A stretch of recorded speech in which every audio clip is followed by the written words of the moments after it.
শুভ সকাল বন্ধুরা। দেখো আমার মেয়ে সকালে গোপালের সেবা দিচ্ছে। আমার গোপুর, আমার মেয়ের সকালের কাজ এইটা। এই যে দেখো কি সুন্দর বিছানা গুছিয়েছে, বিছানা গুছানো। আর এই যে গোপুর সেবা দিচ্ছে আমার গোপু। ঠান্ডা ঠান্ডা আছে বলে একটু মোটা জামা পরিয়ে দিল, বৃষ্টি পড়ছে তো দুদিন ধরে, তাই।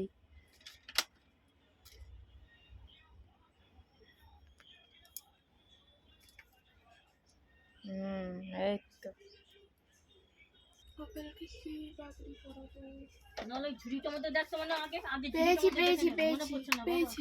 পেয়েছে। গোপালের বাঁশি হারিয়ে গেছিল, পাচ্ছিলাম না, পেয়েছি এখন। দেখো বন্ধুরা, গোপালের মুখটা কালো কালো লাগছে কেন রে? আমার গোপুর মুখটা কালো কালো লাগছে কেন? সোনাটা